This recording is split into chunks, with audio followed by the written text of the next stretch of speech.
Destro in for Ray Horner, and it's the time of the morning that I always enjoy on Friday mornings because it's time for Film School with Joe Fortunato.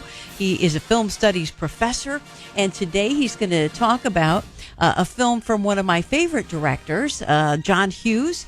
He brought us great movies that I enjoyed: The Breakfast Club, Weird Science, Ferris Bueller's Day Off, Planes, Trains, and Automobiles, and a whole lot more. But now today, it's 16 Candles. Good morning, Joe. How you doing? Good morning, Jeanne. How are you? I'm fine, thanks. So I remember seeing 16 Candles back in the day, but I don't remember all that much about it. So tell us all about it. Well, like I said, today we're talking about 16 Candles from 1984, released May 4th, 1984. So we're celebrating an anniversary this month. It was written and directed by John Hughes. In fact, this is John Hughes' directorial debut. So the start of the massive success of John Hughes in the 80s and early 90s begins with this film. It stars Molly Ringwald, Anthony Michael Hall, Justin Henry, Geddy Watanabe.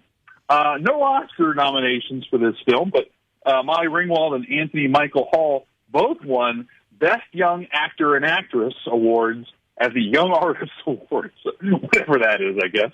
The film was a modest hit during its original theatrical run, but really became a big, huge hit when it was released on VHS and subsequently. Anthony Michael Hall and Molly Ringwald actually, and of course they would star in some other John Hughes films, they initially disliked each other.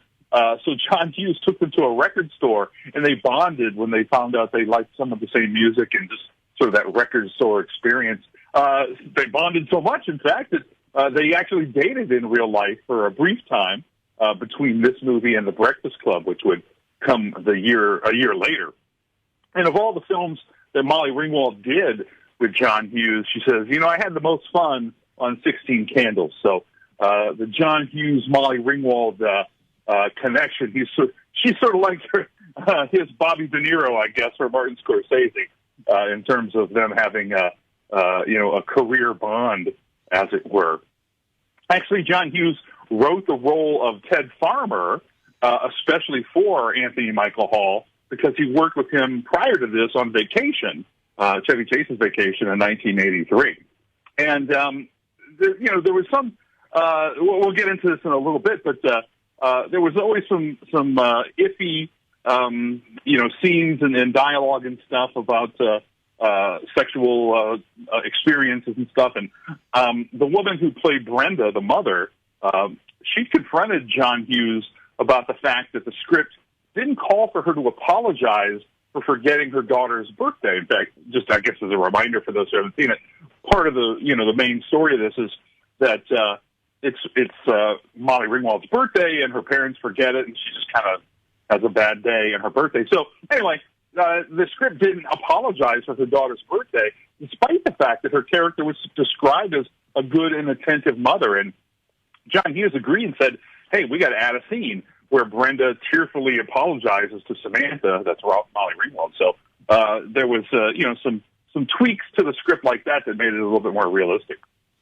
Well, yeah, I would think that a mother would apologize to her 16-year-old daughter for missing her birthday. But yeah, it was the fact that that they missed the birthday and she felt so neglected by her family that kind of sent the rest of the movie off on the spin that it took. Exactly, but like I said, John Hughes, being a young person, I don't think he was a parent.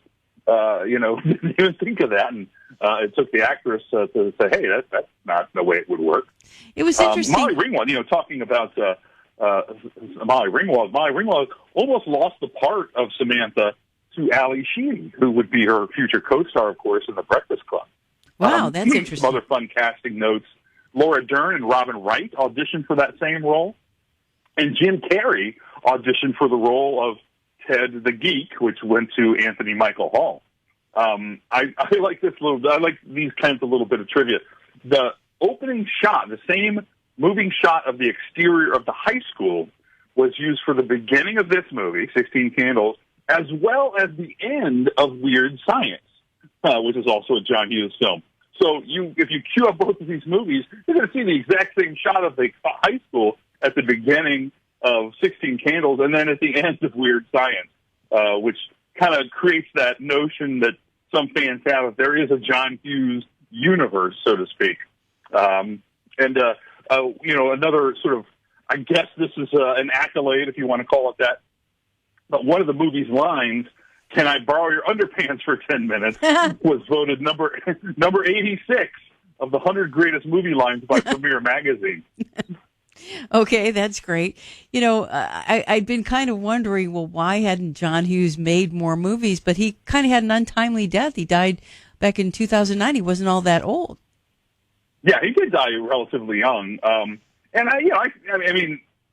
guess how many movies is a lot is a relative thing. But, he certainly left a great legacy.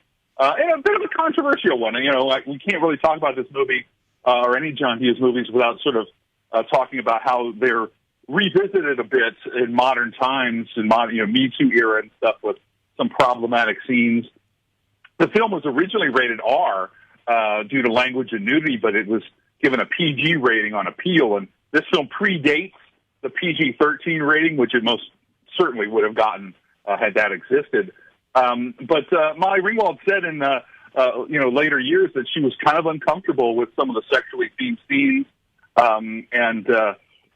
She's discussed that. She's discussed the same issues with The Breakfast Club.